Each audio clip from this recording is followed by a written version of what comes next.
Good morning, student. Today our topic is post-transcriptional gene silencing, and that is part 2. In part 1, we have discussed what is the mechanism of RNA interference. What is the meaning of RNA interference? That is, when we introduce double-stranded RNA in a system, it may be you are synthetically preparing and introducing that one, or it could be a influence of a viral infection or a transposon, which actually give rise a double-stranded RNA inside the system. So what will happen? That is a target of some two nucleases. First one is named as dicer, and the dicer will recognize and cleave it in a small double-stranded fragments that we named as siRNA. The function of siRNA then that it has a helicase activity, so the guide RNA will be now removed, and with the help of slicer, that is another set of nuclease, it will recognize the mRNA, which actually we are going to silence, and that will be that it will bind with that and will start degrading of that particular mRNA that we have discussed. Now we will discuss little bit in details of the function of these proteins. Now, scientists have identified a protein from Drosophila, the protein they named as Argonauts, and known from genetic experiment to be required for RNA interference in the second step. So, the Argonaut was required in RNA interference in the second step, that means in the slicer step. So they also have shown that Argonauts, there are different subtypes. So one is Argonaut 2, also named as AGO2. The endonuclease is an endonuclease that binds directly to siRNA and miRNA. We will discuss miRNA part later within RISC. Has intrinsic but substrate dependent RNA strand selection capability. So this is a protein they named Argonauts, isolated from Drosophila, later isolated from other system also, takes part in this slicer, the function of the slicer, which is present inside RISC complex. Now, this activity can be enhanced substantially when this AGRO2 is in complex with some other protein. What are the other proteins?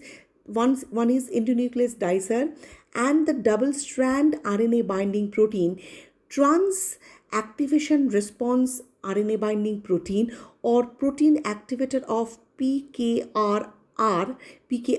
So these are the proteins specifically when viral infection takes place, interferon level increase. So these proteins, RNA binding proteins, takes part in this reaction, and these proteins activator PKR, this is a type of protein kinase which actually enhances level during viral infection. So they have found that with these all these proteins are together, this AGO2's activity become very more enhanced.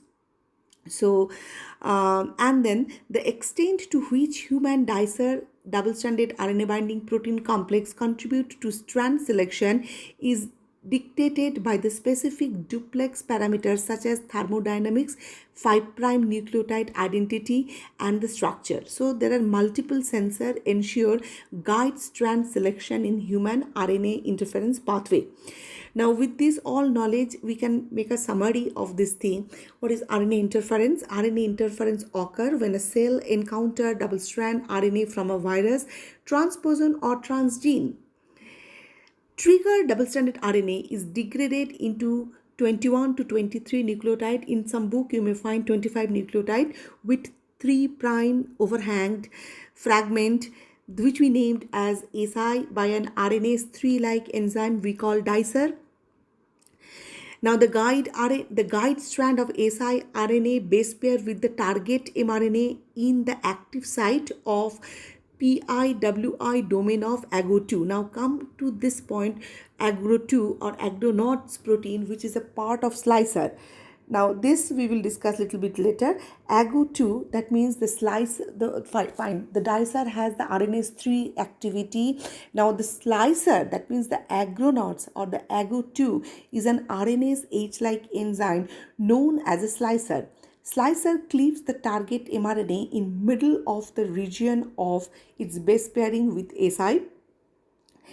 ATP-dependent step has cleaved RNA ejected from RISC, which then accept a new molecule of mRNA for degradation. Again, so when there's an viral infection or some transposon, or if you are introducing a transgene double-stranded RNA, it will be recognized by dicer. Dicer will, with its RNase 3 function, will chop it out in a double-stranded small RNA that we mentioned, referred siRNA. Now this dicer also has an helicase activity. Because of that, the double strand Si will be separated and the guide strand will go and bind to the target mRNA. Here comes the second nuclease. This is a complex named as RISC. One such enzyme is agronaut, which we also call slicer. So the agronaut is the name of the slicer. The function of the slicer is to degrade the mRNA. So now we will see the structure of agronaut 2 of Drosophila contains two characteristic domain, one PAZ, PAZ, another one PIWI. Actually, this protein is having three domain.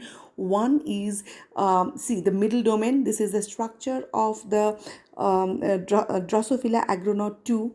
So middle domain, green color, PIWI domain, this is in between two domain, and the other domain is N-terminal domain. The N-terminal domain, one, there's a stalk which is with the help of that PAS domain is situated on top of this three domain. So this gives a typical structure. What is the typical structure? Form a crescent shape at the bottom of the structure with the PIWI domain in the middle. So this structure is given a crescent like structure. The PAS domain lies above the crescent and is connected to it by a stalk domain. That's what I mentioned. The N-terminal domain is linked with the PAS domain. Now, where this groove is enough to fit two RNA. What are the two RNA? The blue color one is the mRNA, target mRNA. And what is the red color one? That is the one strand of the siRNA, which can be fit in this region. The crescent form a groove. The crescent form a groove capped by the PAS domain. This groove is big enough to accommodate a double-stranded RNA, and it is lined with the basic residue, which could form electrostatic breach to an RNA substrate. So definitely RNA is negatively charged, positive amino acids are there which will help this binding and will facilitate this binding. And PIWI domain resembles a similar domain in RNase H. So as I already mentioned, slicer, agronauts, it has an RNase H like activity. What is RNase H activity? In a DNA-RNA hybrid, RNase H can cleave the RNA. So here also you can see to hybrid, so it can start cleaving that RNA.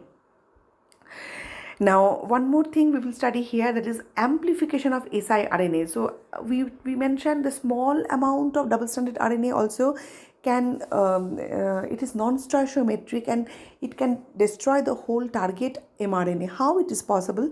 So in between at certain step, that siRNA amount get amplified. So how it is happening? Let us discuss. siRNA is amplified during RNAi, that means interference, when antisense siRNAs hybridized to target mRNA and prime synthesis of full-length antisense RNA by RNA-directed RNA polymerase. New double-strand RNA is degraded by dicer into new pieces of siRNA. Let us see the diagram and we'll understand clear. So this is a double-stranded trigger. That means the double-stranded RNA, whether it is a viral RNA, whether it is a transposon mediated or transgene, we have introduced it. This is the double-stranded trigger. Now this is a target of dicer. So dicer will chew it and will give siRNA, small double-stranded RNA. Now what is the function of this dicer? Also it can unwind helicase activity, so strand will get separated. Immediately what comes in your mind, that this will go and with the help of slicer, rice will degrade the target. Yes, that is happening, but one more fate of this can happen. So if you see, this is my target mRNA. Target mRNA is this one we are going to destroy, but at the same time, here you see the siRNA are red and blue color they have shown. Now the blue color is complementary to the red color. So what it can happen, it can bind and start degradation, but on the other hand, it may bind and with the help of RNA dependent RNA polymerase acting, it can act as a primer, and it can start replication. Okay, so what we can get, we can get again a huge number of double stranded RNA, and that can be a target of dicer. So we can get an enormous amount of siRNA. I repeat, double strand RNA, this is the trigger which we have been introduced. This is the target of dicer. Dicer will fragment it in a small siRNA, which also become unwinded. So the two strands will be separated. Now we have the target mRNA. What is the fate of this Si? It will go and bind and start with the help of slicer degradation. That may also possible, that is simultaneously happening. But another fate is that it can bind at certain position and can trigger RNA dependent RNA polymerase to polymerize in the other strand. So by this way we can get another new double stranded RNA, which can be the target of dicer and will generate more and more Si. So this is a loop kind of thing. We get Si gets separated, it can bind and it can polymerized in the other direction and can get a new double-stranded RNA, and that is again a target of dicer. So a loop is going on. At the same time, more Si, more degradation. So this is the way the RNA amplification of Si also can take place. For today, this much is enough. Thank you very much.